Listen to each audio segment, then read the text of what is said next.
Stock market में क्या होता है कि आप पैसा इन्वेस्ट करते हो किसी भी शेयर के ऊपर। अगर आपको नॉलेज नहीं है तो आपके फ्रेंड ने बताया या कोई टिप देखी या आजकल बहुत सारे व्हाट्सएप ग्रुप में लोग राइट राइट क्वेश्चन देख लेते हैं कि भैया कैसे इन्वेस्ट करें, और वो व्हाट्सएप ग्रुप पे आपको नहीं जाना चाहिए क्योंकि वो जो टिप्स होती है वो सारी गलत होती है। इसको भी कई लोग बोलते हैं कि ये जुआ है। मतलब इसको जुआ बोलते हैं, है या नहीं? क्योंकि एनुअल रिटर्न अगर आप मान के चल रहे हो कि 12 से 15% की एनुअल रिटर्न मिल जाती है, तो आप क्या 7% रिटर्न में जाओगे? देखो, रिस्क है तो इश्क है, ठीक है ना? Right. तो हिंदुस्तान में अगर कहीं पर भी ऐसी कोई चीज़ नहीं बनी है कि आपको जहाँ पे रिस्क आ रहा है, जहाँ पे आपको एक दिन में पैसा डबल हो रहा है, तो वहाँ पे रिस्क है, ठीक है ना? फिर हेरा-फेरी देखी हुई है, हेरा-फेरी देखी हुई है, आपको स्कीम बताता है कि 7 दिन में पैसा डबल, तो रिस्क था उस बंदे ने, रिस्क लिया। आपके हर महीने जुड़ते आपका एक कॉर्पस बिल्ड हो जाएगा और 20-25 साल बाद आप देखोगे तो करोड़ों में वैल्यू उसकी हो जाएगी। बट इन्वेस्टिंग हैबिट होनी चाहिए। रिटर्न्स गारंटेड है कि मिलेंगे ही मिलेंगे? नो। वेलकम एवरीवन, आप सबका स्वागत है मेरे पॉडकास्ट में। आज का फुल पॉडकास्ट काफ़ी इंटरेस्टिंग है। इसमें आपको म्यूचुअल फंड के ऊपर काफ़ी कुछ सीखने को मिलेगा। आज हम जो डिस्कशन करने जा रहे हैं म्यूचुअल फंड के ऊपर करेंगे बात, एसआईपी के ऊपर बात करेंगे और डिपॉजिट के ऊपर बात करेंगे। बहुत कुछ आपको नई नई लर्निंग मिलेंगी। चलिए स्टार्ट करते हैं। आज के जो हमारे गेस्ट हैं उनका नाम है सीए दीपक गुप्ता जी। आज वो हमारे साथ हैं, अपना कीमती टाइम निकाल के आए हैं। Thank you so much sir.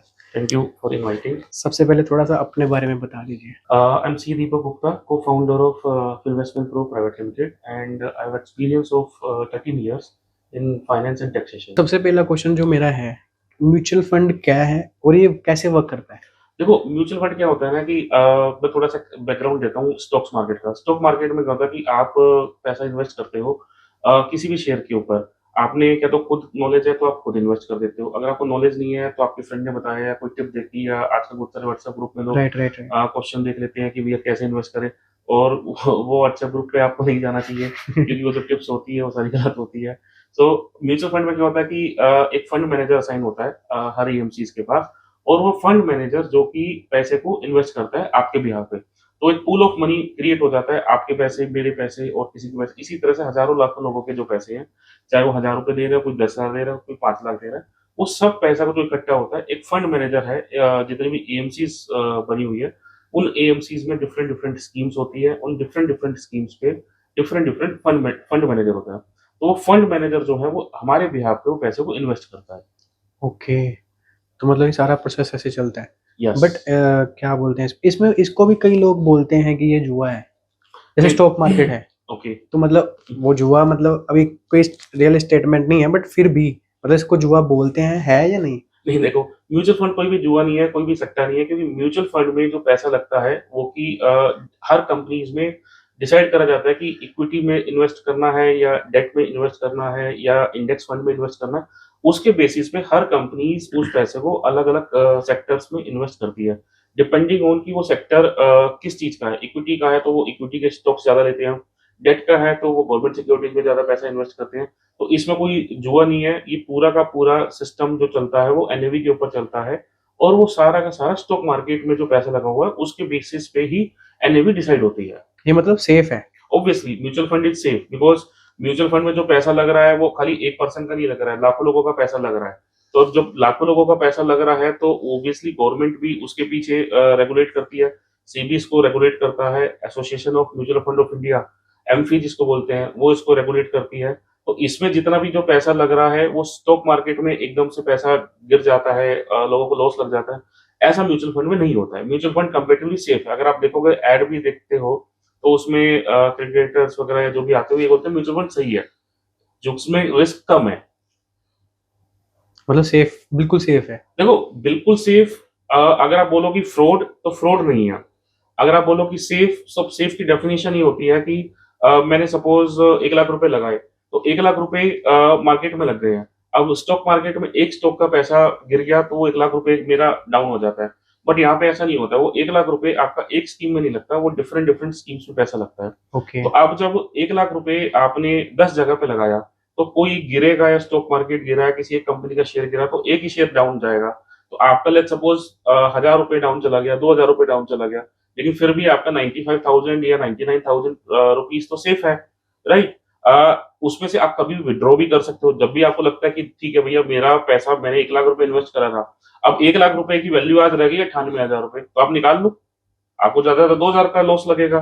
तो ऐसा नहीं है, स्टॉक मार्केट में तो क्या 1-2 दिन में आपका पैसा की वैल्यू बहुत ज्यादा, स्टॉक 20-30% गिर जाता है। इसमें ऐसा नहीं गिरता है कि 20-30% एक ही दिन में गिर गया। जिस दिन आपको लग रहा है कि यार मेरी वैल्यू बहुत ज्यादा नीचे जा रही लग रही है, तो आप उस उसको पैसे को विड्रॉ कर लो। कोई उसमें लिमिट तो है नहीं कि विड्रॉ करने की कोई लिमिट है। ओके, जैसे अभी आपने म्यूचुअल फंड के ऊपर बताया, बट इसके साथ साथ हम बैंक में देखते हैं कि एफडी है, आरडी है, पोस्ट ऑफिस वगैरह की पॉलिसीज रहती हैं। मतलब ये इस पे ही क्यों इन्वेस्ट करें? देखो, जो बैंक एफडी है, सेविंग बैंक इंटरेस्ट है, आरडी है और पोस्ट ऑफिस स्कीम्स है, these are the traditional investments. ये इन्वेस्टमेंट अब ऑब्सोलीट हो चुकी है। उसका एग्जांपल बताता हूँ। एफडी में हमें इंटरेस्ट मिलता है 7 से 7.5%। ठीक है, सीनियर सिटीजन को 50%, 50 पैसा फालतू मिलता है। राइट। सो अब वो 7% का आपको इंटरेस्ट मिल रहा है, उस पर 30% का इनकम टैक्स लग जाता है। तो आपको नेट रिटर्न आती है 5% के आसपास की। आपकी इन्फ्लेशन है 7%, तो आप इन्फ्लेशन को भी मैच नहीं कर पा रहे हो। तो 5% आपके पास आया है और 7% की इन्फ्लेशन है, तो 2% आप नेगेटिव में रह रहे हो। राइट। बैंक अकाउंट में अगर आप पैसा रखते हो तो उसमें 2 से 3% का इंटरेस्ट मिलता है। आरडी भी आपको 4 से 5% का इंटरेस्ट देगी। रही बात पोस्ट ऑफिस, वहां पे आपका पैसा 15 साल के लिए ब्लॉक हो जाता है। सो आपको पता ही नहीं कि 15 साल बाद क्या होगा, क्या नहीं होने वाला। वहां पे आपको 8 से 9% का इंटरेस्ट मिल जाएगा ज्यादा से ज्यादा। ठीक है, अब जब पोस्ट ऑफिस की स्कीम में 8 से 9% का इंटरेस्ट, मैं 15 साल के लिए पैसा क्यों ब्लॉक करूं मेरा? राइट। म्यूचुअल फंड में आपका जो पैसा है, पहली चीज तो ब्लॉक नहीं हो रहा है। ठीक है, ईएलएसएस एक स्कीम ऐसी है जो टैक्स सेविंग स्कीम है, जिसमें पैसा ब्लॉक होता है, that is for the 3 years. ठीक है, वो भी मैं रिलेटिवली सबसे कम टाइम बताता हूँ, मानता हूँ कि अगर मेरे को कहीं पैसा लगाना है तो जहाँ पे ब्लॉक हो रहा है। अदरवाइज कोई स्कीम्स नहीं है जिनमें पैसा ब्लॉक हो रहा है। आज मैंने पैसा लगाया, मेरे को जो म्यूचुअल फंड में इजिली जो ऑन एन एवरेज रिटर्न मिल जाती है, 12 से 15% की रिटर्न आराम से मिल जाती है। लास्ट ईयर बहुत सारे म्यूचुअल फंड है जिन्होंने 30-40% की भी रिटर्न निकाल के दी है। मैं एवरेज बता रहा हूँ कि एनुअल रिटर्न अगर आप मान के चल रहे हो कि 12 से 15% की एनुअल रिटर्न मिल जाती है, तो आप क्या 7% की रिटर्न में जाओगे? पहली चीज, नहीं जाओगे। सेकेंडली, टैक्सेशन जो म्यूचुअल फंड में है, हर साल गवर्नमेंट आपको 1,25,000 रुपए का जो कैपिटल गेन होता है म्यूचुअल फंड में, वो एग्जम्प्ट देती है, जो कि एफडी में नहीं है। एफडी में मेरी जो भी इनकम हो रही है वो 30% में टैक्सेबल हो रही है, प्रोवाइडेड में 30% की स्लैब में हो। यहाँ पे मेरे को टैक्स लगता है 12.5%, 12.25% मेरा टैक्स लग रहा है। तो मेरे को टैक्स रेट भी कम पड़ रहा है, 1,25,000 का मेरे को स्लैब बेनिफिट भी मिल गया, प्लस मेरे को रिटर्न भी मिल गई। मैं आपको कम से कम रिटर्न बता रहा हूँ, मैं बहुत कंजर्वेटिव साइड में लेके चल रहा हूँ कि 12 से 15% की रिटर्न। म्यूचुअल फंड में लोग 20 से 25, 30% की रिटर्न भी निकाल लेते हैं। तो मैं नहीं बोल रहा हूँ कि ठीक है आप 30%, मतलब ये हमारे ऊपर डिपेंड करता है? नहीं, ये डिपेंड करता है स्कीम टू स्कीम्स पे। जैसे कि अगर आपको नॉलेज है म्यूचुअल फंड की, आपको स्टॉक की नॉलेज है, आप डायरेक्टली इन्वेस्ट कर लो। आपको नॉलेज नहीं है तो आप एक फंड मैनेजर, आप एक इन्वेस्टर उसको ढूंढोगे, क्या बोलते हैं, एडवाइजर को। जैसे कि मैं एडवाइजर हूँ, आप मेरे को बोलोगे कि सर मेरे को इतने रुपए लगाने हैं म्यूचुअल फंड का, मुझे नहीं पता कि कहाँ लगाना है, कैसे लगाने हैं। I want you to invest my money. ठीक है, तो आपके बिहार पे मैं आपका पैसा इन्वेस्ट करूंगा। ठीक है, वो म्यूचुअल फंड्स में लगेगा, मेरे पास कुछ भी नहीं आएगा। वो सीधा एनएससी बीएससी में के थ्रू पैसा लग जाता है, लेकिन मेरे पास कुछ भी नहीं आने वाला है उस केस में। तो पैसा, क्योंकि आपको नॉलेज नहीं है, आपने मेरे को बोला कि आप लगा दो, तो मैं आपका पैसा लगा दूंगा। एंड आपको नॉलेज तो आप डायरेक्टली म्यूचुअल फंड में जाकर पैसा लगा सकते हो। सेकंड वाला सही है। सेकंड वाला ऑब्वियसली सही है। क्योंकि जब नॉलेज ही नहीं है तो क्या कर सकते हैं? नॉलेज नहीं है तो फिर आपको किसी एक्सपर्ट के पास जाना पड़ेगा जो कि आपके बिहाफ पे पैसा लगा दे, और फिर वो आपके ऊपर देखो, हम जब बात करते हैं तो एक पूरा एनालिसिस होता है पर्सन की प्रोफाइल का, कि उसकी इनकम कितनी है, कितने उसके एक्सपेंसिव है, किसकी कितनी उसकी रिस्क टेकिंग कैपेसिटी है, कितनी उसके पास फिक्स डिपॉजिट्स हैं, कितना वो चाहता है कि पैसा डबल हो या ट्रिपल हो, कितनी जल्दी वो चाहता है। So how how much risk he is ready to take. So उसके बाद ये डिसाइड करा जाता है कि किस किस फंड्स में पैसा लगना है।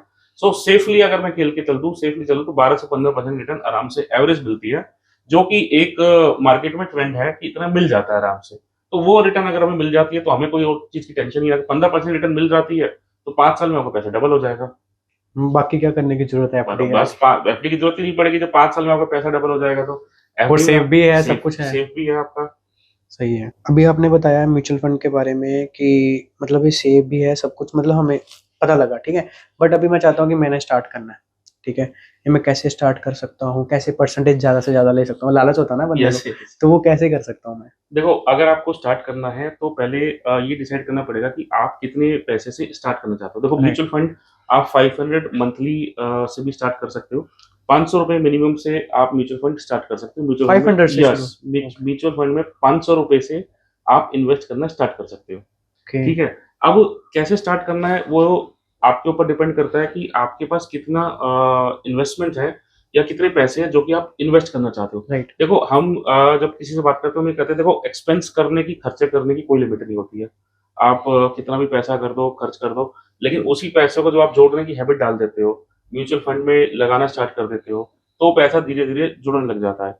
आपके अकाउंट में लेट्स सपोज़ एग्ज़ाम्पल लेते हैं किसी की सैलरी ₹20,000 की है, वो भी कर सकता है म्यूचुअल फंड, किसी की 1 लाख की है, वो भी कर सकता है एंड किसी की 10 लाख की है, वो भी कर सकता है। तो तीनों का अमाउंट डिफरेंट हो सकता है। 20,000 वाले की म्यूचुअल फंड की एसआईपी जो हम बोलते हैं कि मंथली इतना वो इन्वेस्ट करेगा, वो हो सकती है 5,000 भी हो सकती है, 10,000 भी हो सकती है, डिपेंड करता है कि उसकी कितनी खर्चे अपने ऊपर पाल रखे हैं। तो अगर उसके ज़्यादा खर्चे नहीं है, तो जितने-जितने उसमें पैसे आ रहे हैं, उतने के उतने जो लगा सकता है। अगर उसके पास खर्चे ज़्यादा हैं, उसने क्रेडिट कार्ड से लोन ले रखा है या उसने और कहीं से लोन ले रखा है और अपने ऊपर ईएमआई का बर्डन ज़्यादा डाल रखा है, तो उसके पास जितना पैसा बचेगा, उसमें से ही वो कुछ इन्वेस्ट करेगा। राइट। ठीक है? तो it depends on the individual to individual कि कितना पैसा वो इन्वेस्ट कर सकता है। और इसकी टाइप्स कितनी है? देखो म्यूचुअल फंड की ना कई टाइप्स होती है, डिफरेंट डिफरेंट म्यूचुअल फंड्स आते हैं, जैसे कि इक्विटी के म्यूचुअल फंड्स हो गए, डेट के म्यूचुअल फंड्स हो गए एंड इंडेक्स म्यूचुअल फंड्स हो गए। कुछ अदर म्यूचुअल फंड्स होते हैं जैसे कि ईएलएसएस म्यूचुअल फंड्स हो गए जो कि टैक्स सेविंग के लिए होते हैं। कुछ म्यूचुअल फंड्स होते हैं कि जो कि आजकल सेक्टरल स्पेसिफिक म्यूचुअल फंड्स होते हैं कि वो सारा उस पर्टिकुलर सेक्टर में लगाएगा, जैसे कि कंस्ट्रक्शन में लगा दिया, किसी ने लगा दिया आईटी सेक्टर में लगा दिया, वो खाली आईटी सेक्टर की कंपनीज ही पकड़ेगा वो म्यूचुअल फंड। ऐसा नहीं है कि आईटी सेक्टर का है तो वो आपका और किसमें लगा देगा, पीएसयू उसकी म्यूचुअल फंड है, पीएसयू में लगाएगा। कुछ म्यूचुअल फंड्स ऐसे आ रहे हैं जो बाहर की कंपनीज में लगा देते हैं कि क्योंकि हम कहते हैं कि इंडिया के स्टॉक मार्केट का तो बेनिफिट मिल रहा है, लेकिन बाहर के स्टॉक मार्केट का बेनिफिट कैसे मिले? तो जो कंपनी जैसे कि गूगल हो गई, फेसबुक हो गई, एडोबे हो गई, जो इंडिया के बाहर रजिस्टर्ड है, तो कुछ म्यूचुअल फंड्स उनमें भी लगा देते हैं। तो वो सारा म्यूचुअल फंड को बोलते हैं sectoral specific mutual funds. Okay. अभी मुझे कैसे पता लगेगा कि मुझे स्टार्ट करना है म्यूचुअल फंड में, ठीक है? तो मैं कैसे स्टार्ट करूँ? मुझे परसेंटेज भी ज़्यादा आए और ये जो आपने बताया, अभी मुझे कुछ भी नहीं पता इसके बारे यस, में, है ना? यस। तो वो कैसे करेंगे स्टार्ट? देखो म्यूचुअल फंड में परसेंटेज ज़्यादा आए और कैसे स्टार्ट करना है, म्यूचुअल फंड में अलग-अलग स्कीम्स होती है। जो इक्विटी वाली स्कीम्स होती है, जो ईएलएसएस स्कीम्स होती है, वो स्कीम्स होती है सेफ, जो कि ब्लू चिप कंपनीज़ में पैसे इन्वेस्ट करती हैं। ओके। जो कि इंडिया की ब्लू चिप कंपनीज़ हो गई, जैसे एचडीएफसी हो गया, आईसीआईसी हो गया, एसबीआई हो बैंक्स। गया, बैंक्स हो गए, आईटीसी हो गया, ताज हो गया, जो बड़े-बड़े ब्लू चिप कंपनीज़ हैं इंडिया की। उन कंपनीज़ में जो पैसे इन्वेस्ट होते हैं, वो लार्ज कैप वाली म्यूचुअल फंड्स करते हैं एंड ब्लू चिप कंपनीज़ में उसको ब्लू चिप म्यूचुअल फंड्स बोलते हैं। फिर आते हैं कुछ small cap mutual funds and जो मैंने पहले बताया वो था लार्ज कैप म्यूचुअल फंड, जो कि बड़ी कंपनीज में लगा रहा है। Then small cap mutual funds हो गया and mid cap mutual funds हो गया, जो कि लगाते हैं अब छोटी-छोटी कंपनीज में डिपेंडिंग ऑन दी कि कंपनीज कौन सी छोटी है जिसमें फंड ज़्यादा आ रहा है। ठीक है, तो अब उसमें आप ये कर सकते हो कि आपका ये डिसाइड करना है कि आपको रिस्क कितना लेना है। जो बंदे रिस्क ज़्यादा लेना चाहते हैं, देखो रिस्क है तो इश्क है।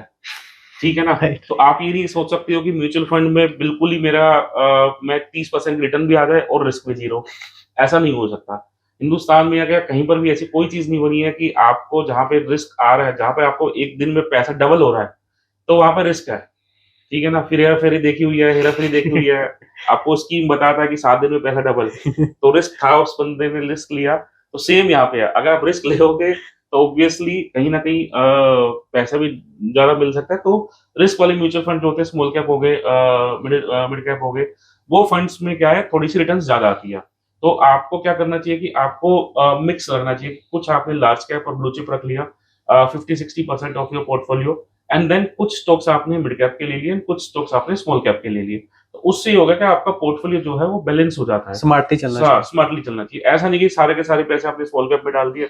अब सब स्मॉल कैप में डाल दोगे, पता चला क्योंकि स्मॉल कैप बहुत वोलेटाइल होता है। स्मॉल कैप क्या है कि मार्केट गिरेगा तो बहुत ज़्यादा डबल गिरेगा, बढ़ेगा तो डबल बढ़ेगा। ठीक ओके। है, तो वोलेटाइल ज़्यादा है। तो सारा का सारा पैसा अगर आप स्मॉल कैप में लगाओगे तो ऑब्वियसली रिस्क भी ज़्यादा है, रिटर्न भी ज़्यादा है। तो हम ये सजेस्ट करते हैं कि आपको large cap, mid cap and small cap तीनों को बैलेंस करके चलना चाहिए। तो उस वजह से आप बैलेंस करके चलते हैं तो आपको रिटर्न्स थोड़ी अच्छी बैलेंस भी मिल जाएगी एंड ठीक रिटर्न्स भी मिल जाएगी। मतलब ये जैसे आपने 3 चीज़ें बताई, ये इसके टाइप्स बोल सकते हैं? यस, आप बोल सकते हो टाइप्स की large cap mutual funds, mid cap mutual fund, small cap mutual funds ठीक तो है। उन तीनों काइंड ऑफ म्यूचुअल फंड में आप इन्वेस्ट कर सकते हैं। ओके। अभी आपने टाइप्स तो उसकी बता दी कि 3 टाइप्स के हैं, तो अभी हम कैसे सिलेक्ट करें कौन से म्यूचुअल फंड में जाना चाहिए और कौन से में नहीं जाना चाहिए? देखो, म्यूचुअल फंड में जाने के लिए मैंने 2 चीज़ बताई आपको, क्या तो आप कोई एडवाइज़र से बात करो, जिसको काफ़ी अच्छी नॉलेज है मतलब उनकी कुछ परसेंटेज तो, पर्सन। मतलब जैसे एडवाइजर लेंगे तो उनसे उनकी कुछ परसेंटेज होगी बीच में या फिर कुछ फीस होगी, तो फिर देन हमें आगे बताएंगे। आगे वो बताएँगे, ठीक है? ठीक है। या फिर दूसरा ऑप्शन हो गया कि आपको नॉलेज है, जैसे कि आप चेक करो स्टैंडर्ड डेविएशन कैसा है उसका, शार्प रेशियो कैसा है उसका, उसका बीटा कैसा है। अगर आप उसके सारे रेशियोज़ चेक करते हो, वो रिटर्न्स कितनी कंसिस्टेंटली दे रहा है। एक तो रिटर्न हो गई कि 1 साल की रिटर्न हो गई। 1 साल की रिटर्न से तो हमें पता चल गया कि उस साल में म्यूचुअल फंड ने कितने रिटर्न्स दिए हैं। लेकिन हमें ये 1 साल का रिटर्न नहीं चाहिए, हमें लॉन्ग टर्म की रिटर्न चाहिए। राइट। तो हमें कंसिस्टेंटली उसकी 4-5 साल की रिटर्न्स चेक करनी पड़ेगी कि पिछले 5 साल में उस पर्टिकुलर म्यूचुअल फंड में कितनी रिटर्न्स दी है। On the basis of that हम उसमें डिसाइड कर सकते हैं कि हमें उसमें इन्वेस्ट करना चाहिए या नहीं करना चाहिए। उसका एक्सपेंस रेशियो चेक करना चाहिए कि कितना उसका म्यूचुअल फंड का एक्सपेंस होता है उस पर पूरे पोर्टफोलियो को, फंड को मैनेज करने में। तो ये सारे रेशियोज़ आप चेक करो, उसके बाद ये चेक करो कि उसकी रिटर्न्स कितनी कंसिस्टेंट है। उसके बाद आप डिसाइड कर सकते हो कि हाँ, ये म्यूचुअल फंड अच्छा है या ये म्यूचुअल फंड नहीं है। उसके बाद जो मैंने बताया कि आपको ये देखना पड़ेगा कि आपको रिस्क कितना लेना है। अकॉर्डिंगली यू विल डिसाइड कि कौन-सी स्कीम्स में आपको जाना चाहिए। राइट। तो ये सब कैसे सीखें? आपके चैनल पे तो सीखेंगे ही, इसके साथ-साथ मतलब प्रॉपर डिटेलिंग में कैसे जाएँ? देखो, सीखने के लिए क्या तो आपको कोई कोर्स करें या फिर यूट्यूब पे आजकल बहुत सारे वीडियोज़ कंटेंट अवेलेबल हैं, ठीक है? हम खुद भी बहुत सारे वीडियोज़ कंटेंट शेयर करते रहते हैं। तो सीखने के लिए तो ये है कि प्रॉपर कोर्स करें। एनआईएसएम का एक कोर्स आता है जो कि कोई करना चाहे तो वो कोर्स कर सकता है। एंड यूट्यूब चैनल आजकल यूट्यूब उसमें चैनल पे काफ़ी, कर सकते हाँ, हैं। बट ऐसा नहीं कि किसी भी यूट्यूब चैनल पे आप चले गए, you need to check the credibility of that YouTube channel कि सही है, सही इन्फॉर्मेशन दे रहा है या नहीं दे रहा है। ओके। तो मुझे लग रहा है कि मतलब सीखने से मतलब म्यूचुअल फंड में आना है, तो वीडियोज़ देखनी है या जो भी है, उससे पहले कि हमें एडवाइज़र मुझे लग रहा है कि बेस्ट ऑप्शन है, देखो, ऑब्वियसली क्योंकि स्टार्टिंग करने में। हाँ, हुँ, आप जॉब कर रहे हो, हुँ, ठीक है? तो म्यूचुअल फंड एक आपकी पैसिव इनकम है। हुँ, म्यूचुअल फंड आपकी एक्टिव इनकम नहीं है। This is not your main source of income. Right, this is what you are earning. उस अर्निंग को जो इन्वेस्ट करके जो इनकम होगी वो पैसिव इनकम है। राइट, तो अब आप क्या तो आप अपनी जॉब में ध्यान लगा लो या म्यूचुअल फंड में ध्यान लगा लो या बिल्कुल, स्टॉक मार्केट में ध्यान लगा लो। राइट, तो मैं तो ये बोलूँगा कि भैया मैं तो मेरी एक्टिव इनकम को डबल करना चाहूँगा, चाहे मैं जॉब कर रहा हूँ, चाहे मैं बिज़नेस कर रहा हूँ, ठीक है? और ये वाला काम लेट्स सपोज़ आज मेरी एक्टिव इनकम 2 लाख रुपए पर मंथ की है। राइट, तो वो 2 लाख पर मंथ को मैं 4 लाख पर मंथ करना चाहूँगा, सो दैट उसमें से मेरे को, अगर मैं आज 2 लाख की इन्वेस्टमेंट कर रहा हूँ, तो मैं अगले महीने से 4 लाख की इन्वेस्टमेंट करूँ। अगर मेरी एक्टिव इनकम ही नहीं बढ़ेगी तो मेरी पैसिव इनकम का क्या फ़ायदा? राइट, ठीक है? तो म्यूचुअल फंड आपकी पैसिव इनकम है। ये आपको जो एफडी में पैसा ना रखने की जगह, आरडी में पैसा ना रखने की जगह, ट्रेडिशनल पैसा ना रखने की जगह, हम ये सजेस्ट करते हैं म्यूचुअल फंड में रखो। अब मैं ये नहीं कह रहा हूँ कि भैया आप सब कुछ छोड़ के म्यूचुअल फंड करना सीख जाओ, उसमें चले जाओ, म्यूचुअल फंड में आप पूरा टाइम दिन उसमें रात लगा एक दो, कर दो। ठीक है? तो आप अपने बिज़नेस पे ध्यान दो, आप अपनी जॉब पे ध्यान दो, ठीक है? वहाँ से आप अपनी इनकम को ग्रो करने की कोशिश करो। राइट, वन्स इनकम इज़ आपकी बढ़ जाएगी, उसके बाद आप म्यूचुअल फंड में किसी भी एडवाइज़र के थ्रू या किसी भी स्कीम में जो आपको लगता है कि ठीक है, उन स्कीम में आप इन्वेस्ट कर सकते हो। ओके, ये बेस्ट वे है मुझे ऐसा लग ऑब्वियसली। रहा है। ओके, म्यूचुअल फंड और एसआईपी दोनों एक ही है? देखो यार, सबसे आधे से ज़्यादा लोगों को लगता है कि एसआईपी ही म्यूचुअल फंड है, लेकिन ऐसा नहीं है। देखो, हाँ, म्यूचुअल फंड अलग है एंड एसआईपी उसका एक पार्ट है, ठीक ओके, है? ओके, तो म्यूचुअल फंड में आप पैसा इन्वेस्ट करते हो, अब हुँ, उस पैसे को इन्वेस्ट करने के 2 तरीके हैं। एक तरीका तो है कि आप एसआईपी कर लो, जिसको हम बोलते हैं सिस्टमैटिक इन्वेस्टमेंट प्लान, राइट, और दूसरा तरीका है कि लंप सम, कि आपने इकट्ठा लगा दिया। इसको ऐसे समझाता हूँ मैं, आरडी और एफडी। ओके, आरडी में क्या होता है कि हर महीने आप डिसाइड कर देते हो कि इतना पैसा मेरे अकाउंट से कट जाए, सही। चाहे वो 2,000 हो, 5,000, तो हर महीने उतने-उतने पैसे आपके अकाउंट से कट जाते हैं। हुँ, हुँ, और एफडी पे होता है कि आप इकट्ठा जब आपका मन करा 20,000, 30,000, 50,000, 1 लाख रुपए आपने अपने अकाउंट से जाके जमा करा दिए और एफडी कर दी। कर दी, सेम म्यूचुअल फंड में काम करता है SIP and lump sum. SIP होती है कि सिस्टमैटिक इन्वेस्टमेंट प्लान, आपके आपने डिसाइड करा कि हर महीने आप 5,000 की एसआईपी करोगे, तो हर महीने आपके अकाउंट से 5,000 रुपए कट जाते हैं। और लंप सम आपने बोला कि यार मार्केट डाउन चल रहा है, तो चलो ठीक है, 1 लाख रुपए मार्केट में निकाल के लगा देते हैं, तो हो गया लंप सम। तो इस तरीके से SIP and lump sum are the 2 methods जो कि म्यूचुअल फंड में इन्वेस्ट करने के तरीके हैं। Okay, okay, okay, okay. तो हम तो यही समझते थे कि एसआईपी म्यूचुअल नहीं, फंड, बहुत से लोगों को मिथ है कि एसआईपी और म्यूचुअल फंड सेम है, बट ऐसा नहीं है। मतलब वो सोचते हैं कि एसआईपी सीख लेंगे तो म्यूचुअल फंड भी होगा, यस, सब कुछ हो गया यार। नहीं मैं ऐसा नहीं है, क्योंकि एसआईपी क्या है, लगाने का तरीका है। हम ये बोलते हैं कि एसआईपी अगर आप कर लोगे तो एक आपकी हैबिट बन जाएगी इन्वेस्ट करने की, इन्वेस्टिंग हैबिट सुधर जाएगी। क्योंकि आपकी सैलरी आई सपोज 7 तारीख को, आपने 8 तारीख की सिप लगा दी। अब 7 तारीख की सैलरी 8 की सिप लग गई, तो ये समझ लो आपकी 20,000 की सैलरी है, आपने 3,000 की सिप लगा दी, तो 3,000 आपके अकाउंट से 8 तारीख को कट जाएंगे कट ऑटोमेटिकली। जाएंगे, राइट। अब आपको ये समझना है कि मेरी सैलरी 17,000 रुपए ही है, और उस 17,000 से ही मेरे को मेरे घर के खर्चे चलाने हैं। अब वो 3,000 आपके हर महीने जुड़ते जुड़ते जुड़ते आपका एक कॉर्पस बिल्ड हो जाएगा। अगर वो 3,000 5,000 आप जोड़ते हो और 20-25 साल बाद आप देखोगे तो करोड़ों में वैल्यू उसकी हो जाएगी। बट इन्वेस्टिंग हैबिट होनी चाहिए, कंपाउंडिंग हो जाएगा फिर वो। कंपाउंडिंग हो जाएगा वो। ओके ओके तो वो ओके, कंपाउंडिंग का ही खेल है म्यूचुअल फंड का सारा। सही है, सही है, यही सही है। मतलब म्यूचुअल फंड, उसके आगे टू टाइप्स, लमसम और एसआईपी, यस। और जिसको हम समझते थे एसआईपी मतलब म्यूचुअल फंड, ठीक है।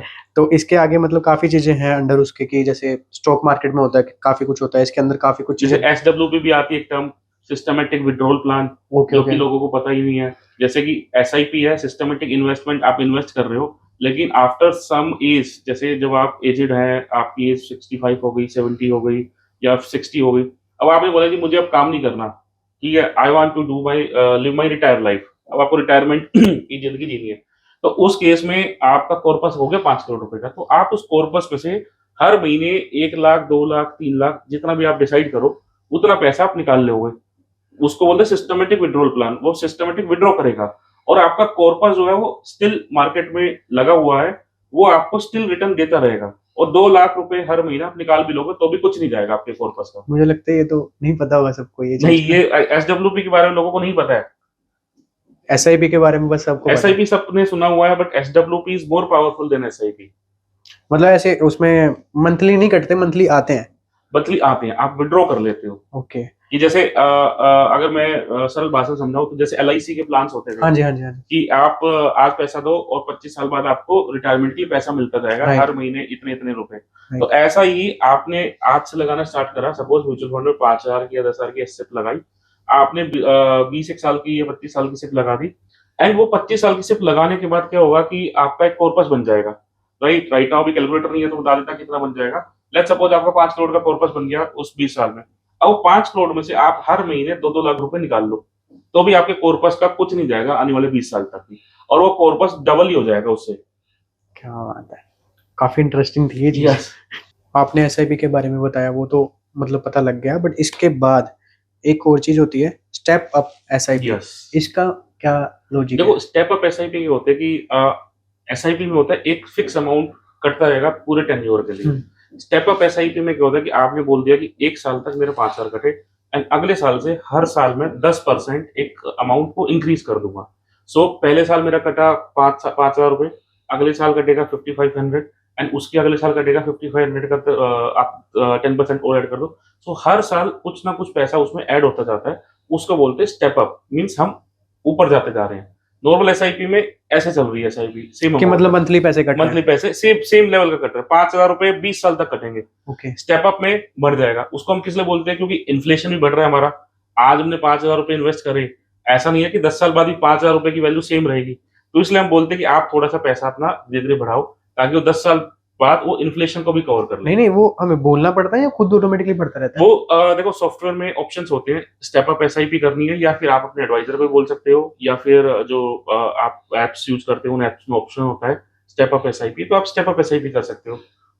और दूसरा ऑप्शन ये है कि आप मैनुअली भी चेंज करो, कि मैनुअली में क्या है कि याद रखने की झंझट है कि कौन याद रखे कि कब लगाया था, कैसा करा। तो उस बेस्ट है सिस्टम में डाल दो कि आप ठीक है, मेरे को स्टेप अप एसआईपी करनी है। स्टेप अप कितने का करना है, 5% का स्टेप अप करना है, 7 का करना है, 10 का करना है, अकॉर्डिंगली आप सेटअप कर सकते हो स्टेप अप एसआईपी को। तो वो साल के बाद बढ़ते रहेंगे? हाँ, वो हर साल के बाद बढ़ते रहेंगे, क्योंकि वेरी इंटरेस्टिंग है, क्योंकि आपका इन्फ्लेशन बढ़ रहा है, तो ऑब्वियसली आपकी इन्वेस्टमेंट भी बढ़नी चाहिए। आज आप 5,000 रुपए जमा करा रहे हो, तो ऐसा नहीं है कि 10 साल बाद ही 5,000 की जोड़ोगे, आपकी इनकम भी तो बढ़ेगी 10 साल राइट बाद। राइट राइट, तो ऑब्वियसली जब इनकम बढ़ रही है तो आपकी इन्वेस्टमेंट भी बढ़ेगी, तो ऑटोमेटिकली वो आपकी इन्वेस्टमेंट उतनी बढ़ती जाएगी। ओके। मतलब जैसे मेरे एक क्वेश्चन इसमें ऐड करेंगे हम्म, कि जैसे मान लो किसी ने 20 साल की एसआईपी करी, 15 साल कर ली, अभी उसको लग रहा है कि मुझे स्टेप अप करना है, तो यस। वो पॉसिबल है? हाँ, 15 साल बाद भी आप स्टार्ट कर उसी सकते हो। उसी उसी हाँ, उसी उसी ऐसे? एसआईपी में 15 साल बाद स्टेप अप कर लो, कोई दिक्कत नहीं है उसमें। अच्छा, मतलब उतना ही फिर इंटरेस्ट बढ़ता जाएगा। इंटरेस्ट नहीं होता है इसमें हमारा हमारा इसमें जो होता है ना कि ग्रोथ होती है।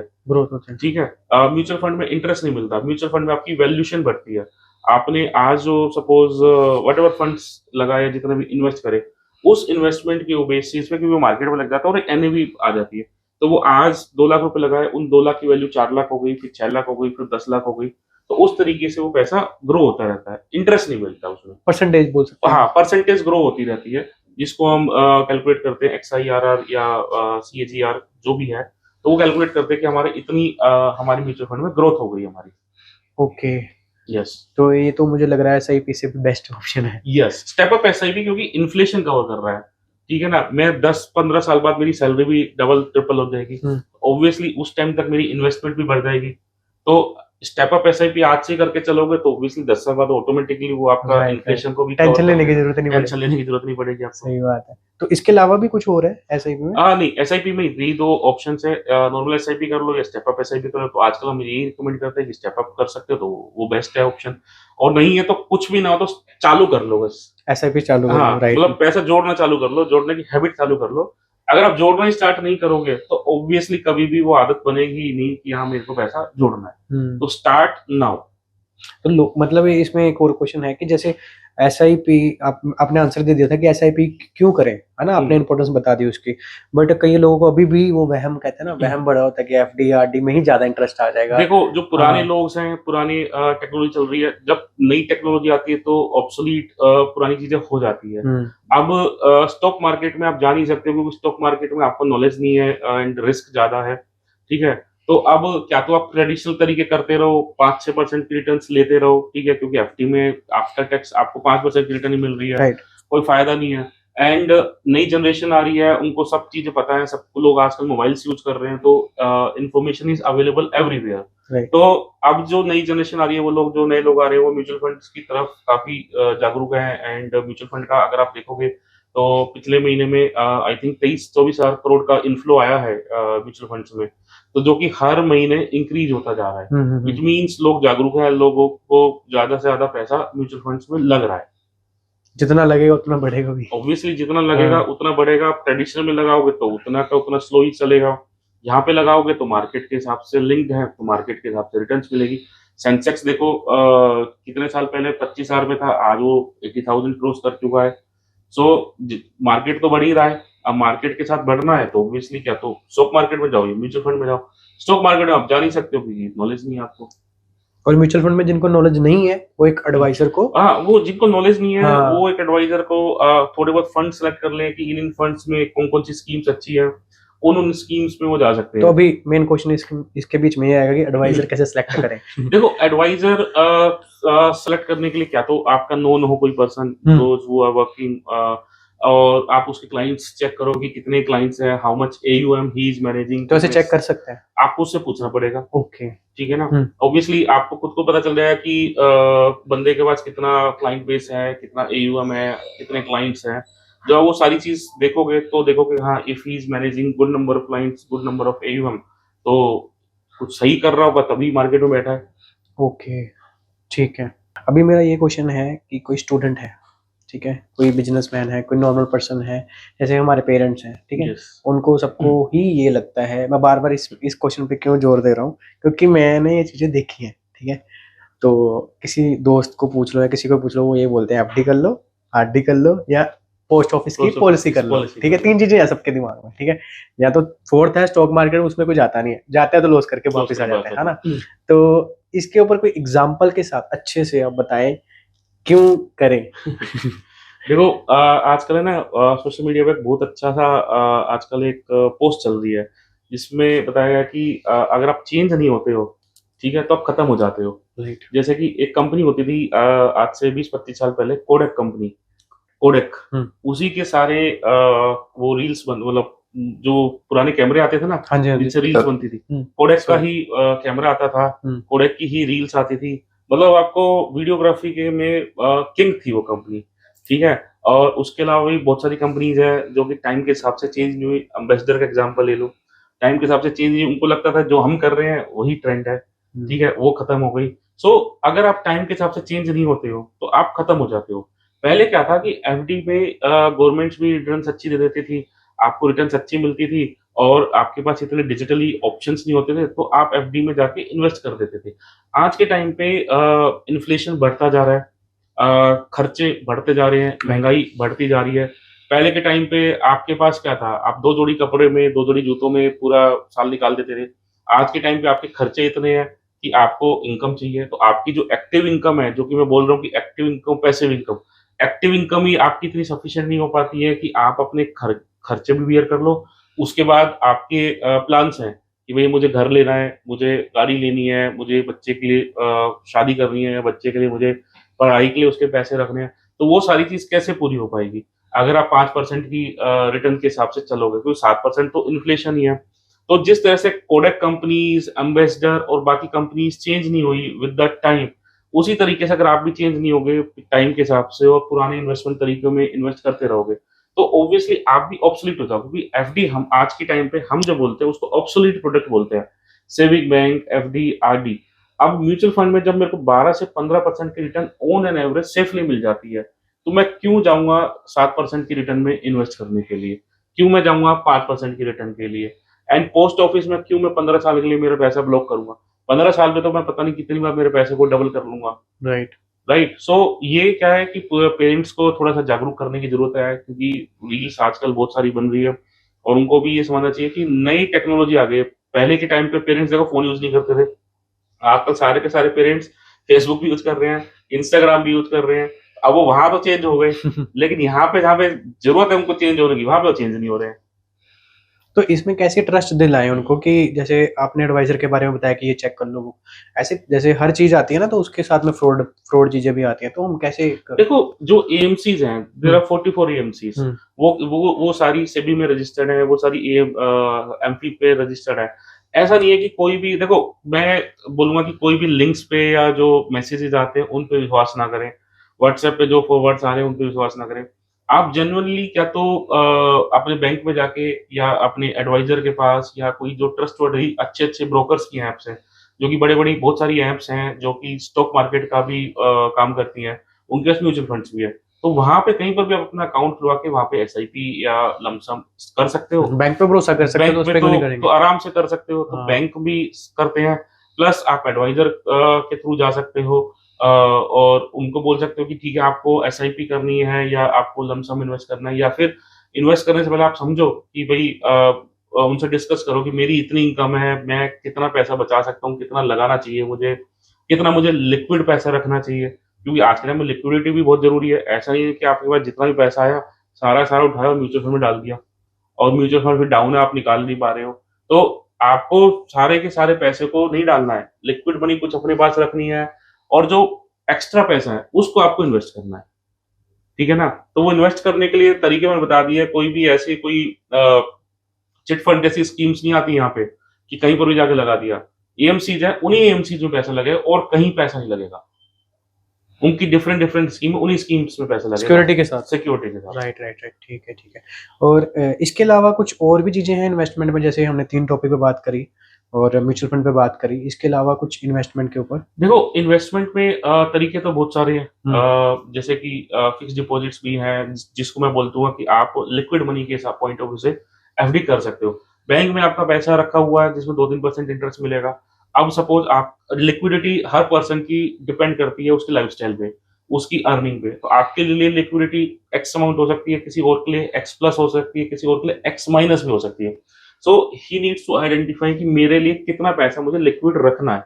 अब जो लिक्विड पैसा रखा उसको एफडी में डाल दो, क्योंकि 2% 3% से अच्छा तो 7% ही है, ठीक है ना? तो वो राइट, लिक्विड मनी को आप एफडी में डाल दो। राइट, आपको जब चाहिए एफडी आज के टाइम में 1 क्लिक से आप रिडीम कर सकते हो। राइट। एनी टाइम जब भी आपको कोई इमरजेंसी आ जाए, कोई एक्सीडेंसी आ जाए, आप उसको रिडीम कर लो, ठीक है? और उसके अलावा जो ट्रेडिशनल प्लान्स हैं, यूलिप्स हैं और सब, वो वी डू नॉट सजेस्ट, क्योंकि आज के टाइम पे ना वो it takes lot of time to double your investments, या उस पैसे को 15 साल तक आप एलआईसी का वेट करते रहते हो, 15 साल तक आप यूलिप का वेट करते रहते हो, 15 साल तक आप और किसी प्रोडक्ट का वेट करते हो कि वो आपको रिटर्न्स देगा। तो बहुत लंबा टाइम पीरियड हो जाता है फॉर इन्वेस्टर की यार 15 साल बाद रिटर्न्स आनी स्टार्ट होगी, 15 साल बाद पैसा मिलेगा। तो यहाँ पे आपको पैसा आप देख भी पा रहे हो कि कितना ग्रो हो रहा है, कैसे ग्रो हो रहा है, जब ज़रूरत हो तो आप निकाल भी सकते हो। तो इसके अलावा कुछ और? देखो उसके अलावा और कुछ तो मैं स्टॉक मार्केट का मैं बोलूँगा कि वो अगर ज़्यादा रिटर्न्स चाहिए तो आप वहाँ पे चले जाओ कि अगर आपको नॉलेज है, if you have the enough knowledge तो आप वहाँ जा सकते हो। ईटीएफ आजकल बहुत चल रहे हैं, exchange traded funds, that is also very good option, तो आप वहाँ पर भी जा सकते हो। तो इसके ऊपर हम नेक्स्ट नेक्स्ट पॉडकास्ट और कर सकेंगे। ठीक है, और आगे बढ़ते हैं। यस। अभी आपने बता दिया कि हम इसके बेनिफिट्स बता दिए क्या हैं, सब कुछ हमने जान लिया, ठीक है। अभी जैसे एफडी करते हैं 1 ईयर की, उसमें 7% का ठीक है रिटर्न आ गया, बट उसमें क्वेश्चन ये है कि जैसे किसी को इमरजेंसी पड़ती है, उसको उसको इंटरेस्ट नहीं मिलता है, जैसा मुझे पता नहीं मिलता है ना? नहीं मिलता है, एफडी में ऐसा नहीं है कि इंटरेस्ट बिल्कुल नहीं मिलता है।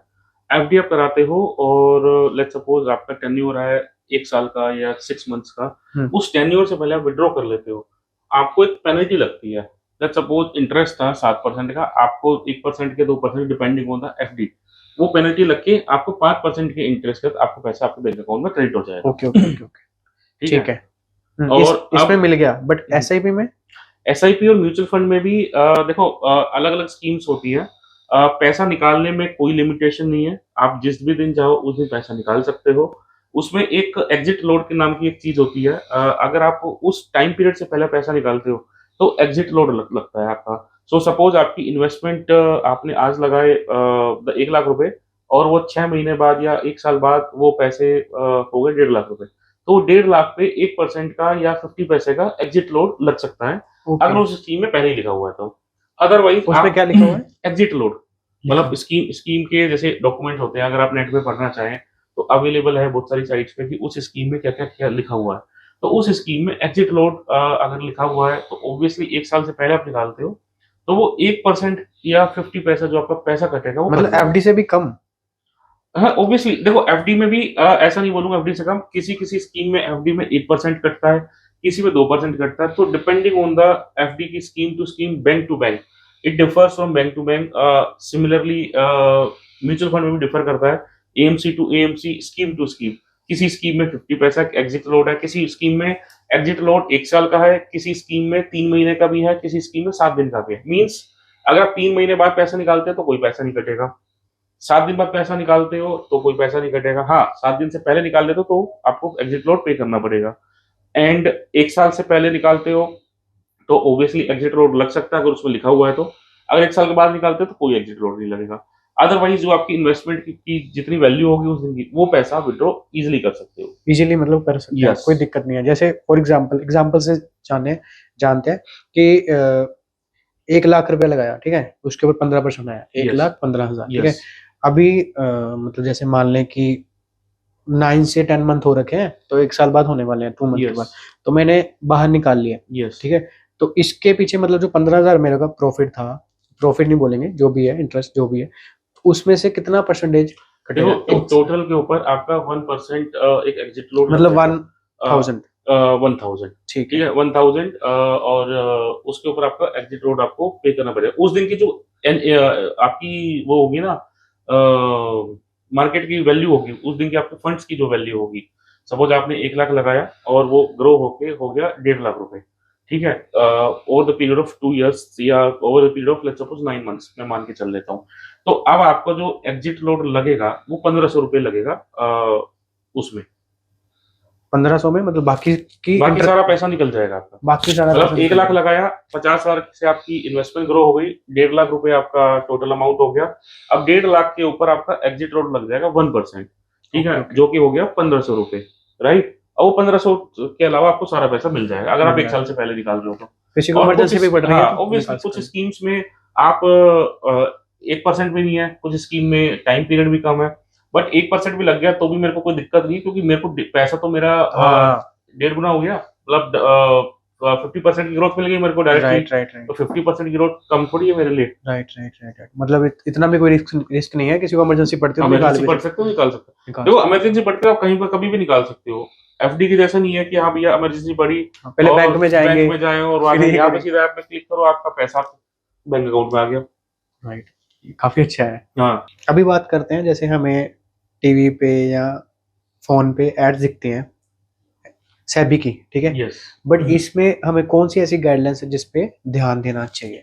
देखो, एज सच गाइडलाइंस की बात करो तो सेबी इसको टाइम टू टाइम अपनी गाइडलाइंस और अपनी इंस्ट्रक्शंस एएमसीज को देते रहते हैं। राइट। सो जो गाइडलाइंस और इंस्ट्रक्शंस है एएमसीज के पास जाती रहती है for the benefit of the investor, क्योंकि सेबी एक रेगुलेटरी एजेंसी है तो उसका इंटरेस्ट रहता है कि इन्वेस्टर को नुकसान ना हो। राइट। ठीक है, तो सेबी टाइम टू टाइम बहुत सारी चीजें चेंज करता रहता है और गाइडलाइंस चेंज करता रहता है जो कि एएमसीज के ऊपर वो एप्लीकेबल करता रहता है। और इन्वेस्टर कोई गाइडलाइंस नहीं है, ठीक है, कि आपको पैसा लगाना है आप लगाओ जिस भी स्कीम में आपको लगाना है, ठीक है, लेकिन एएमसीज जितनी भी हैं उन सबको वो गाइडलाइंस माननी पड़ती है। There are several different different guidelines. AMC means asset management companies जो कि मैं बता रहा हूँ कि जो आपका पैसा लगाती है, लगाती जो हैं, ठीक है। 44 तो कंपनीज बट वो तो बता उनके पास जाती हैं, हमें कोई गाइडलाइंस कैसे, हम कैसे देख सकते हैं? देखो वो गाइडलाइंस फ्रीली सेबी की वेबसाइट पे आप जाओ वहाँ पे अवेलेबल है। AMFI Okay. की website association of mutual fund of India वहाँ पे जाओ, कोई भी नया रूल आता है वो वहाँ पे अवेलेबल है। वहाँ से आपको सारी गाइडलाइंस और रूल्स आपको मिल जाएंगे, वहाँ से आप पढ़ सकते हो। मेन सारा तो सेबी ही देखता है ना SEBI and AMFI mutual fund को रेगुलेट कर रहे हैं तो वहीं से ही सब कुछ चलता है। ओके। बेसिकली म्यूचुअल फंड तो है तो स्टॉक मार्केट का पार्ट है ना, तो हमें म्यूचुअल फंड में करने के लिए, ठीक है, स्टॉक की इंफॉर्मेशन होना जरूरी है या नहीं? देखो म्यूचुअल फंड में इन्वेस्ट करने के लिए मैं ये नहीं बोलूँगा स्टॉक की पूरी इन्फॉर्मेशन आपको होनी चाहिए। आपको बस मेजरली इतना पता होना चाहिए कि ये कंपनी कैसी है, कैसी परफॉर्मेंस है। अगर आप बहुत डिटेल में जाना चाहते हो तो हर म्यूचुअल फंड की स्कीम के पूरे डिटेल डॉक्यूमेंट होते हैं। उस डॉक्यूमेंट में जो कि बोला जाता है बाइबल ऑफ दैट स्कीम, उसमें लिखा होता है कि वो कितना पैसा कौन-कौन सी स्कीम्स में लगाएँगे। उसका let's suppose 100% of the fund है, तो उसमें से कितना पैसा लार्ज कैप में लग रहा है, कितना मिड कैप में लग रहा है, कितना बैंक में लग रहा है, कितना आईटी में लग रहा है, वो सारा मिल जाएगा। And that two is also आपको ये चेक करना है कि कौन-कौन से बैंक में पैसा लगा है, that also you can check. कौन-कौन सी आईटी सेक्टर में लगा अपने है। फोन में ही? यस, फ़ोन में वो आपकी नेट पे सर्च करो कोई भी स्कीम, उसके लिए आपको इन्फॉर्मेशन सारी मिल जाएगी। ये भी पता चल जाएगा कौन-कौन से फंड्स में, कौन-कौन सी स्कीम्स में पैसा लग रहा है। तो अब आपको ये पता है कि हाँ भैया आईटी सेक्टर अच्छा परफ़ॉर्म कर रहा है, आईटी सेक्टर की टॉप कंपनीज़ कौन-सी हैं, बैंकिंग की टॉप कंपनीज़ कौन-सी है। इतनी अगर आपको इन्फॉर्मेशन है, इतनी नॉलेज है, दैट इज़ इनफ बस फॉर यू जरूरी टू नहीं है कि इन्वेस्ट। स्टॉक मार्केट को पहले नहीं, नहीं, जानेंगे नहीं, फिर नहीं, म्यूचुअल फंड में आएंगे। ऐसा कुछ अगर ऐसा होता तो हम स्टॉक मार्केट में चले जाते। हाँ, राइट राइट राइट राइट, कोई जरूरी नहीं है। यस। म्यूचुअल फंड में जो हमें रिटर्न मिलता है, ठीक है, जैसे वो 15% है, 12% है, 30%, उस पे जीएसटी लगता है? नहीं, देखो म्यूचुअल फंड की रिटर्न्स पे जीएसटी नहीं लगता। जैसे कि मैंने बताया म्यूचुअल फंड में जो हमारी इनकम होती है, उस इनकम के ऊपर हमें इनकम टैक्स देना पड़ता है। Let's understand with the help of the example. Okay. Let's suppose आपने 5 लाख रुपए आज लगाए हाँ जी। और आपको 2 साल बाद वो 5 लाख की वैल्यू आपकी बढ़ती हो गई 10 लाख रुपए, ठीक है? अब जो 10 लाख और 5 लाख के बीच में जो डिफरेंस आया 5 लाख रुपीज़ का, वो 5 लाख रुपए आपका टैक्सेबल है। उसके ऊपर आपको टैक्स पे करना पड़ेगा। अब उस 5 लाख में से भी गवर्नमेंट ने बोलती है कि 1,25,000 रुपए आपका एग्जेम्प्ट है, मीन्स उसके ऊपर टैक्स नहीं लगेगा, ठीक है? तो टोटल मोटा-मोटी 3,75,000 रुपए के ऊपर आपको टैक्स देना पड़ेगा और 3,75,000 के ऊपर आपको 12.5 साढ़े 12% टैक्स लगेगा, जो कि इनकम टैक्स के रूप में आता है, वो आपको गवर्नमेंट को पे करना पड़ेगा। नहीं, लैक्स में डिफरेंस होगा या 12% ही लगेगा? साढ़े 12% साढ़े 12% साढ़े ही लगेगा। 12% रेट है लॉन्ग टर्म कैपिटल गेन का, ठीक है? अगर कैपिटल गेन शॉर्ट टर्म है तो 20% लगेगा। 6 मंथ का? हाँ, 1 साल से कम है तो 20% लगेगा, 1 साल से ऊपर आपका पीरियड है तो आपको साढ़े 12% लगेगा, ठीक है? अब इसमें भी हम क्या करते हैं, व्हाट वी सजेस्ट कि 1,25,000 की लिमिट हर साल मिलती है, तो हम उस लिमिट को हर साल क्लेम करा देते हैं। जैसे कि आप सेम डेट में म्यूचुअल फंड सेल कर दो, सेम डेट में म्यूचुअल फंड परचेज कर लो। तो ओके। उससे क्या है 1,25,000 की लिमिट हर साल होगी। मैंने आपको मेरा एग्जांपल दिया था कि 5 लाख रुपए अगर 2 साल बाद 10 लाख रुपए हो जाएँगे तो मुझे टैक्स पे करना पड़ेगा 3,75,000 रुपए। अब लेट्स सपोज मैं वो 1,25,000 रुपए की लिमिट पहले साल क्लेम कर लेता हूँ, लॉन्ग टर्म कैपिटल गेन हो गया मुझे। राइट। अब नेक्स्ट ईयर अगेन क्योंकि मैं सेम डे सेल करूँगा, सेम डे परचेज करूँगा तो मेरी एनएवी सेम रहेगी, म्यूचुअल फंड की वैल्यू सेम रहेगी, तो मेरी वैल्यू में कोई भी कटौती नहीं होने वाली है। अब वो सेम वैल्यू को मैंने 1,25,000 पहले साल बेनिफिट ले लिया, नेक्स्ट ईयर भी सेम बेनिफिट दोबारा ले लिया, तो मैंने 2 बार बेनिफिट ले लिया। तो अब मेरे को टैक्स कितना पे करना पड़ेगा? गेस करो। मेरे को टैक्स पे करना पड़ेगा 10 लाख माइनस 5 लाख, अब 5 लाख में से पहले मैंने 1,25,000 माइनस किए थे, अब मैं 1,25,000 और माइनस कर दूंगा, तो मुझे टैक्स सिर्फ पे करना पड़ेगा 2.5 लाख रुपए के ऊपर। तो ये सारी चीजें आपको एज ए एडवाइजर। एडवाइजरी बता सकता है। आप अगर ऐप से करते हो तो आपको ध्यान ही नहीं रहता कि ये कब करना है, कैसे करना है।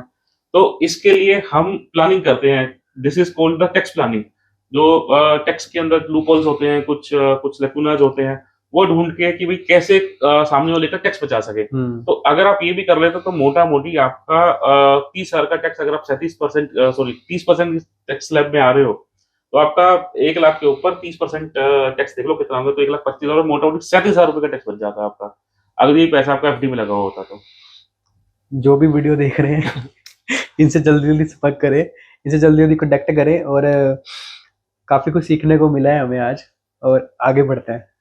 जैसे एफडी में, आरडी में, पोस्ट ऑफिस में अकाउंट्स रहते हैं या बुक्स रहती हैं, जैसे भी रहता है, तो इसमें कैसे रहता है, मतलब इसमें कैसे ओके, देखो म्यूचुअल फंड में भी आपको अकाउंट क्रिएट करना पड़ता है, और जो अकाउंट क्रिएट होता है, एक तो डीमेट अकाउंट क्रिएट हो सकता है, दूसरा होता है नॉन डीमेट अकाउंट। तो दोनों तरीके से कोई भी एक अकाउंट आपका क्रिएट होता है, और वो अकाउंट में ही फिर आपको होल्डिंग्स अपनी सारी दिख जाती है, कि चाहे वो डीमेट अकाउंट हो या नॉन डीमेट अकाउंट, उससे कुछ फर्क नहीं पड़ता है कि डीमेट है या नॉन डीमेट है।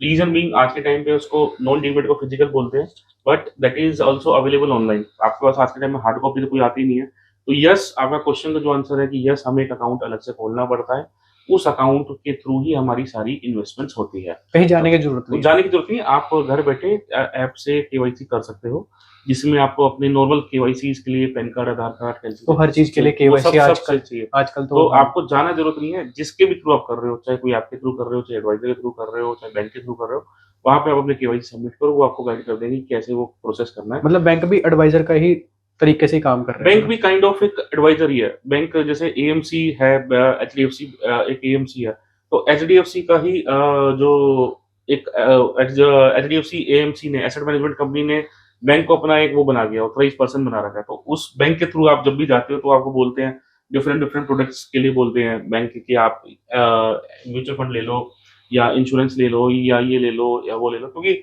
उन बैंक के पास वो सारे प्रोडक्ट्स अवेलेबल है। बैंक के पास एचडीएफसी की लाइफ इंश्योरेंस कंपनी भी है, एचडीएफसी की हेल्थ इंश्योरेंस कंपनी भी है, एचडीएफसी की एसेट मैनेजमेंट कंपनी भी है, एचडीएफसी का बैंक भी है। तो अब वो अंडर वन रूफ उनको मिल रहा है। इसी तरह से सारी जो आईसीआईसी हो गई, एचडीएफसी हो गई, एक्सिस हो गई, इन सबकी एएमसीज है, और इन सबके ये सारे अदर प्रोडक्ट भी है। सिमिलरली आप एडवाइजर के थ्रू भी करते हो, जैसे हमारे थ्रू भी कोई पर्सन जब आता है तो हम उसका सिंपली केवाईसी करवाते हैं। केवाईसी करवाने के बाद उसकी इन्वेस्टमेंट स्टार्ट हो जाती है, उसका अकाउंट क्रिएट हो जाता है एनएससी बीएससी में। ओके, तो केवाईसी के लिए मतलब क्या डॉक्यूमेंट्स रहते हैं? Normal documents, pan card, Aadhaar card, cancel cheque, that's it. Right, yes, ठीक है ठीक है। अब लास्ट में टैक्स के ऊपर बात करते हैं कि जैसे एफडी में टैक्स लगता है, ऐसे आपने बताया कि इसमें इनकम टैक्स लगता है, तो हम कैसे कम से कम टैक्स बचाएं, दोनों में से कैसे कर सकते हैं? देखो दोनों में अगर टैक्स की बात करें तो अगर आपकी इनकम, लेट्स सपोज मैं मान के चल रहा हूँ कि 30% स्लैब में आती है, मान के चल रहा हूँ 15%, 15 लाख की इनकम है, तो आपकी इनकम आ रही है 30% स्लैब में, तो एफडी में आपका जो टैक्स लगेगा वो 30% लग जाएगा, क्योंकि स्लैब के हिसाब से टैक्स लग रहा है। ठीक है, म्यूचुअल फंड में आपको फ्लैट जो टैक्स लगता है वो 12.5% लगता है। ठीक है, तो ऑब्वियसली कंपेयर करता हूँ तो एफडी से काफी कम है tax rate. Secondly, mutual fund में कोई भी एग्जम्पशन नहीं है।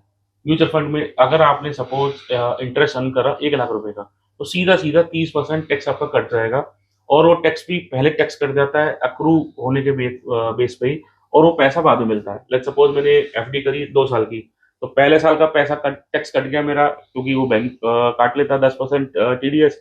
उसके बाद जब हम रिटर्न फाइल कराने जाते हैं तो रिटर्न फाइल करते टाइम एडिशनल 20% जमा कराना पड़ जाता है, जबकि वो पैसा मेरे अकाउंट में अभी तक आया ही नहीं है, वो पैसा अभी भी बैंक के पास एक्रू है।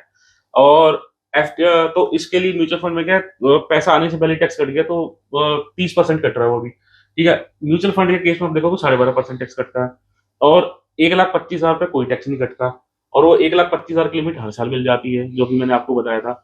सेकेंडली क्या बोलते हैं, अगर शॉर्ट टर्म कैपिटल गेन है, 1 साल से पहले भी आप सेल कर देते हो, तो आपको 20% टैक्स रेट कम है।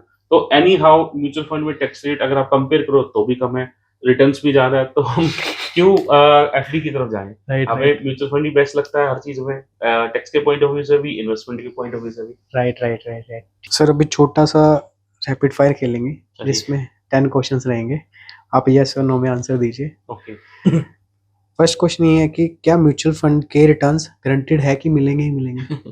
नो, सो गारंटी नहीं है, रीजन बीइंग मार्केट से लिंक्ड होती है चीजें, सो गारंटी यहाँ पे नहीं मिलती है, तो answer is no. Okay. KYC जरूरी है? Yes, very much. ओके। क्या एसआईपी म्यूचुअल फंड्स में इन्वेस्ट करने के लिए सबसे अच्छा तरीका है? देखो, डिपेंड्स कि मार्केट कैसा है। अगर आपको लॉन्ग टर्म चाहिए, सारे बेनिफिट चाहिए, तो एसआईपी बेस्ट है।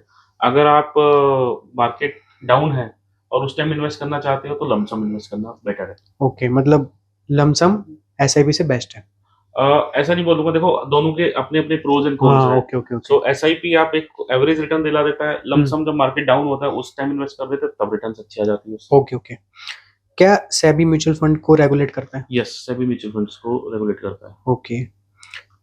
क्या म्यूचुअल फंड सबसे अच्छा तरीका है इन्वेस्ट के लिए? देखो, mutual fund, if you talk about, compare करो बाकी इन्वेस्टमेंट ऑप्शन से, तो इस टाइम मेरे हिसाब से म्यूचुअल फंड काफी बेस्ट तरीका है इन्वेस्टमेंट के लिए, क्योंकि आपको सेफ भी रखता है और आपको रिटर्न्स भी अच्छी दे देता है।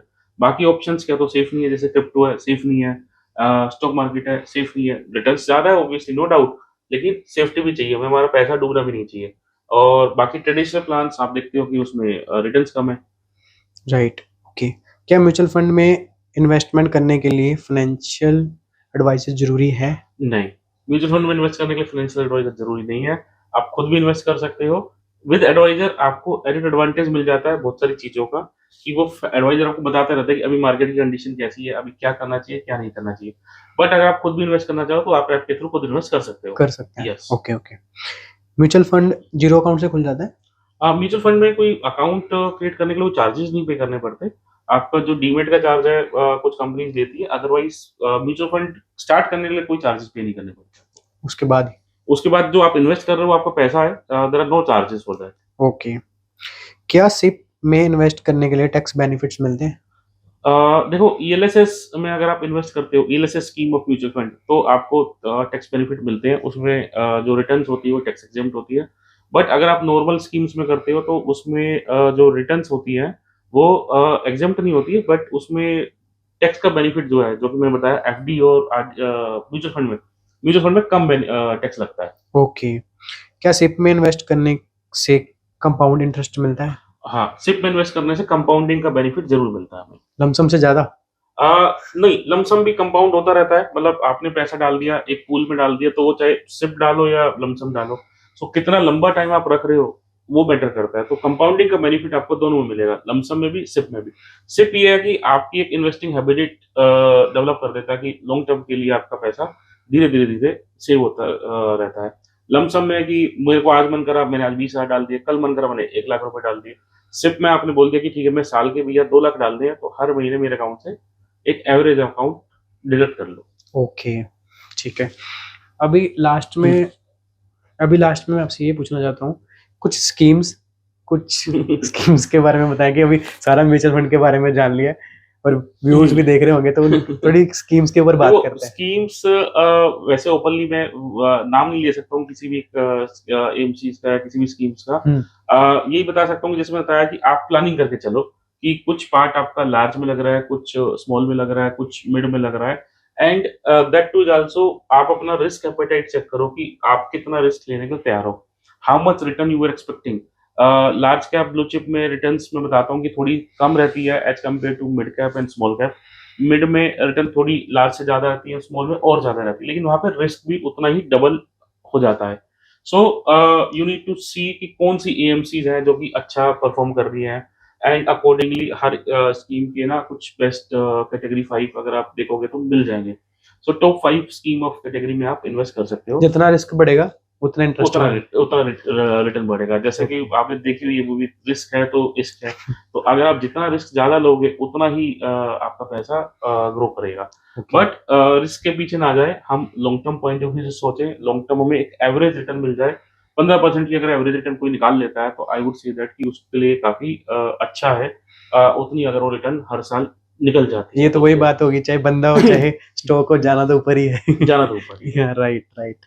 ओके, अभी हम पॉडकास्ट के लास्ट में आ चुके हैं, ठीक है? आपकी तरफ से सबके लिए कोई मैसेज? देखो मेरी तरफ से मैसेज यही है कि start investing, start acting now. आप बैठे रहते हो, सोचते रहते हो कि मैं कल इन्वेस्ट करूंगा, परसों करूंगा, या फिर मार्केट डाउन आएगी तब इन्वेस्ट करेंगे। देखो कोविड में भी हमने देखा था कि मार्केट 2 दिन के लिए ही गिरा था, उसके बाद फिर मार्केट उठ गया, एंड उस दिन से लेकर आज तक आप मार्केट देखो उठ ही रहा है। ठीक है, अभी पिछले 4-5 दिन से, या आई वुड से दैट कि 1 वीक से मार्केट थोड़ा डाउन है ड्यू टू वेरियस रीजंस। तो उस टाइम पे भी अब अभी भी आपके लिए इन्वेस्ट करना है तो आप स्टार्ट कर सकते हो। अदरवाइज आप सोचते हैं कि भैया मार्केट बिल्कुल ही 50,000 रुपये आएगा बीएससी, या फिर और नीचे आएगा, तो नहीं आने वाला है। तो इन्वेस्टमेंट करने के लिए एक्ट करना बहुत जरूरी है। आज से ही स्टार्ट करो, चाहे सिप स्टार्ट करो चाहे लमसम। सिप में ये बेनिफिट है कि आपने सिप स्टार्ट कर दी तो वो पैसा आपका हर महीने ऑटोमेटिकली आपके अकाउंट से कट जाएगा। लमसम में कई बार होता है कि यार मुझे याद नहीं रहा, मैंने पैसा खर्च कर दिया, इधर दे दिया, उधर दे दिया, किसी को उधारी दे दिया। अब सिप में तो यह है कि 7 तारीख को सैलरी है, आप 8 तारीख की सिप डलवा दो। 30 तारीख को सैलरी है, 1 तारीख की सिप डलवा दो। तो अब 1 तारीख को जितना पैसा आपके पास आया उसमें से 10%, 20% ऑटोमेटिकली कट हो जाएगा। अब आपको कुछ नहीं करना, उतना पैसा तो निकल चुका आपके अकाउंट से। ठीक है, अब आपके पास क्या है कि आपको ये अज्यूम करना है कि अब जो बचे हुए पैसे वही मेरी सैलरी है। उसी सैलरी से आपको अपने खर्चे निकालने हैं। सो एक ही मैसेज है, क्लियर कट मैसेज है, एक्ट करें, स्टार्ट करें, और म्यूचुअल फंड में एसआईपी करें। This is my message to the viewers. Okay, message में से मेरा एक क्वेश्चन है छोटा सा कि जैसे मान लो किसी की सैलरी थोड़ा सा लेट हो जाती है किसी कारणवश, यस। तो उसके लिए फिर मतलब वो प्रॉब्लम आती है क्या, मतलब वो काटते हैं तो? देखो अगर सैलरी लेट हो जाती है तो अगर सपोज आपके बैंक अकाउंट में पैसे नहीं है और आपको पता चल गया कि सैलरी लेट आ रही है, तो आप 5 दिन पहले आप अपनी एसआईपी रोक सकते हो। सो सपोज उस मंथ की आपको इंडिकेशन मिल गई कि आज 7 तारीख, इसमें 7 तारीख को सैलरी नहीं मिलेगी, सैलरी मिलेगी 10 तारीख को। राइट। तो आप उस मंथ की एसआईपी को आप रोक सकते हो, पोस्ट कर सकते हो आप उस मंथ की एसआईपी को। तो अगर आप पोस्ट नहीं करते तो भी कुछ नहीं होता है, बट बैंक उस पर चार्जेस काट लेता है एसआईपी फेलियर के।